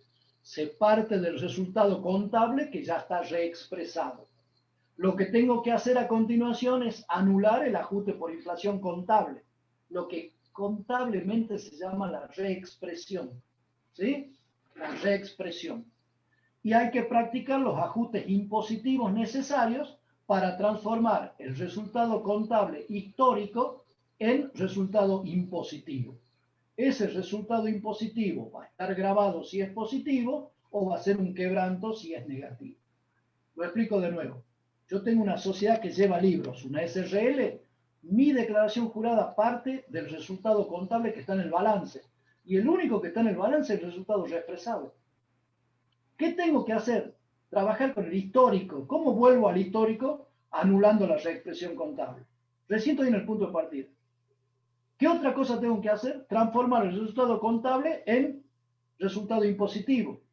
Entonces tengo que ver si lo que deduje contablemente se admite impositivamente, si tengo algo que deducir impositivamente pero que no está tratado contablemente, si hay una reducción contable pero que no es admitida, etcétera, etcétera. Todo lo que vamos a ver ahora, a partir de ahora, en tercera categoría, lo que nos lleva es a transformar el resultado contable en resultado impositivo.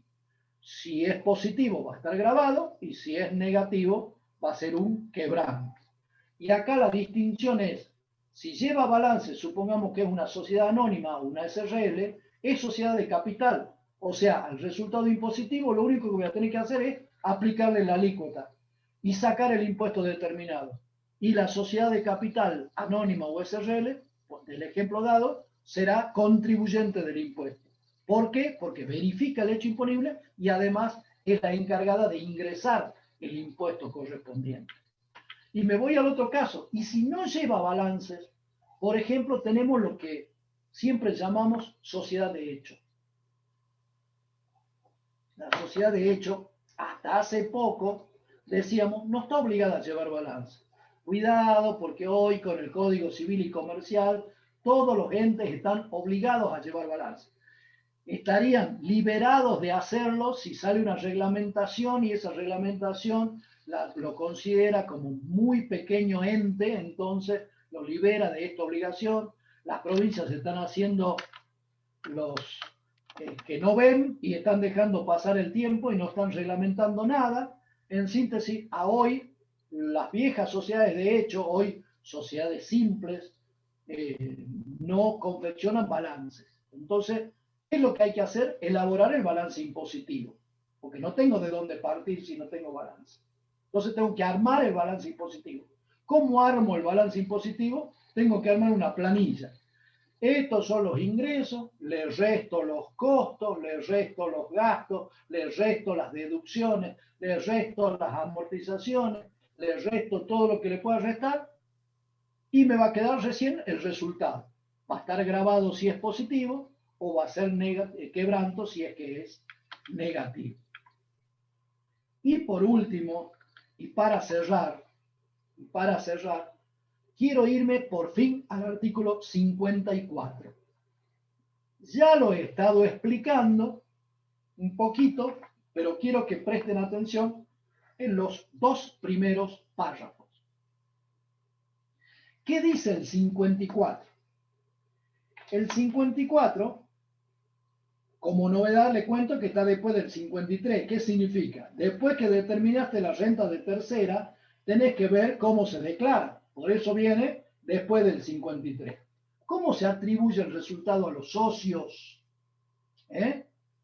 Y empieza diciendo el primer párrafo: el resultado del balance impositivo de las empresas unipersonales. Dijimos, la empresa unipersonal, no, al comienzo de la clase, la empresa unipersonal no es contribuyente. ¿Quién es el contribuyente? La persona física titular de la empresa unipersonal. Entonces, repasemos. Comienzo. El resultado del balance impositivo de las empresas unipersonales, comprendido en el D del artículo 53, y el resultado impositivo de las sociedades del 53B, o sea, de las no capital, las que no son de capital, se considerará, en su caso, íntegramente asignado al dueño o distribuido entre los socios, aun cuando no se hubiera acreditado en sus cuentas particulares.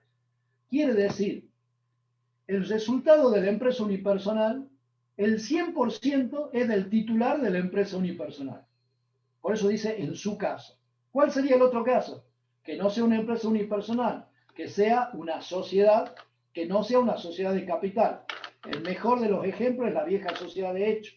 Hoy, sociedades simples o pequeñas sociedades, o simples sociedades. Bueno, si hay un socio que tiene el 80 y el otro tiene el 20, una vez que se encuentra el resultado, la ley lo considera íntegramente asignado o distribuido, concretamente, entre los socios. No importa que no se hubiera acreditado a las cuentas particulares. Acá lo más importante de señalar es, aun cuando no se hubiere acreditado en las cuentas particulares. Recuerden que en la SRL o en la anónima hay percepción cuando se cobran los dividendos o cuando se acredita el resultado en las cuentas particulares de los socios. En cambio, en la unipersonal, el 100% ya está, se determina a lo mejor en enero, febrero, marzo, en abril del año siguiente, pero se considera integrado al patrimonio del socio, del titular de la empresa unipersonal o de los socios de la sociedad simple al cierre del ejercicio. No es necesaria acreditación en las cuentas particulares. Y el otro tema muy particular es el tercer párrafo, donde nos habla de los quebrantos específicos. Fíjense qué es el tratamiento de los quebrantos específicos.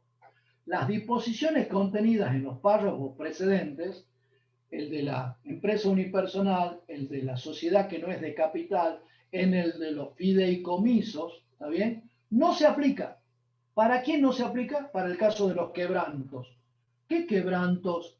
Leo hasta el fondo. Quebrantos que según el artículo 25 se consideren que son de naturaleza específica. Quebrantos específicos, entonces no. Solamente tiene que esperar que se origine la ganancia específica que en función de la normativa de utilización o compensación de quebrantos establezca la ley.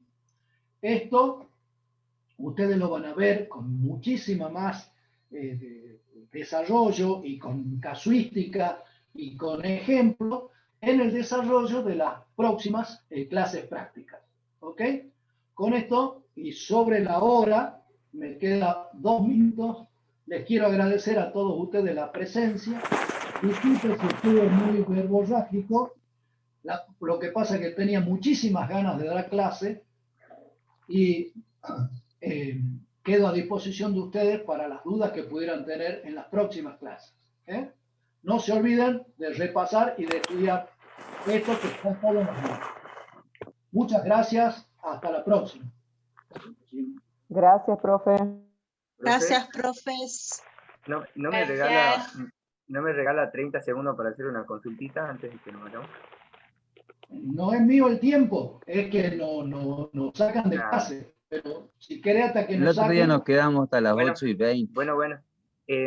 Yo tengo una duda, es un poco más práctica, digamos, porque no entiendo si yo soy, digamos, persona física, propietario de una empresa unipersonal y compro, por ejemplo, un inmueble. si lo pongo en el patrimonio de la empresa unipersonal o de persona física, ¿es elección mía? Exactamente, exactamente. Yo puedo elegir.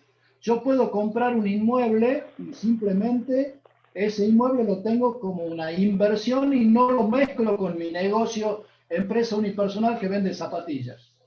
O Ahora tengo si un lo hace, inmueble que compré porque, bueno, en algún momento me quiero casar y quiero irme a vivir ahí. No perfecto. tiene Y nada ahora que si yo ver. lo afecto, Todo depende. Escuchá, José, antes de hablar. perdón, sí pensé que había terminado. Todo depende de si yo lo afecté a la empresa unipersonal o no lo afecté a la empresa unipersonal. Y como vos decís sabiamente, es una cuestión de hecho y prueba. Si el fisco me revisa mis declaraciones juradas y ve que yo el inmueble lo amorticé y deduje las amortizaciones en la ganancia de la tercera categoría, o deduje los gastos, por ejemplo, del impuesto inmobiliario en la tercera categoría, quiere decir que el inmueble integraba el patrimonio de la empresa unipersonal, razón por la cual va a tener un tratamiento distinto que se integraba el patrimonio de la persona física. Si yo pago el impuesto inmobiliario, la tasa de alumbrado y limpieza, las expensas, y es un departamento que simplemente lo uso para vivir, entonces cuando lo venda no voy a pagar impuesto a las ganancias. Desde el punto de vista empresario estoy hablando, ¿no? Por favor, desde el punto de vista empresario. ¿Ok? O sea, Perfecto. todo es una cuestión de hecho y prueba. Esos que deducen las amortizaciones de ese tipo de bien, lo que están haciendo es afectando el inmueble. Vas a encontrar jurisprudencia que te está mencionando el caso este, concretamente el que yo te estoy mencionando ahora. Buenísimo. Ya lo vamos Quedó a claro. tratar también cuando hablamos de renta de tercera. Profesor, le hago una pregunta, pero no se vaya a enojar, por favor. ¿Dónde encuentro yo el importe del mínimo no imponible que yo lo busco y no lo puedo encontrar a los 167.678,40? Yo sé que es una deducción. Sí. Perdón, ¿dónde encuentro? Me está diciendo, ¿dónde lo encuentro en la ley? Ajá. Mira, la A los ley tiene 100. tiene un artículo que, si yo no me equivoco,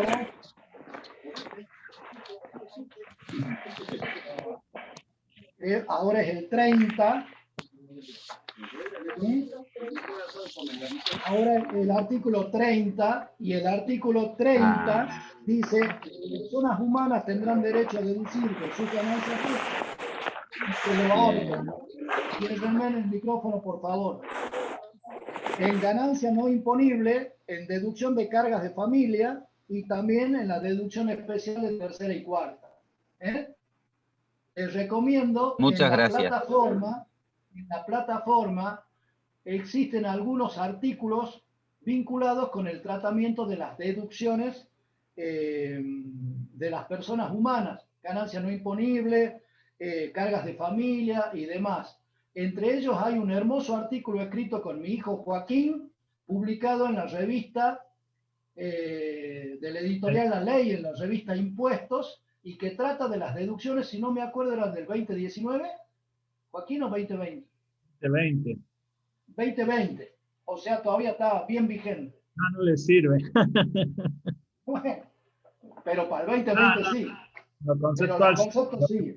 Ahora se van a modificar algunas cosas. Pero ahí tenés incluso con casos prácticos. Pero en cualquier libro está el tratamiento. De hoy, el artículo 30. Deducciones personales. Claro. Muchas gracias, profesor. No lo encontraba por ningún lado, no importa. Mejor que saber es saber dónde está. Gracias. Chao. Buenas noches a todos. Hasta luego. Buenas noches.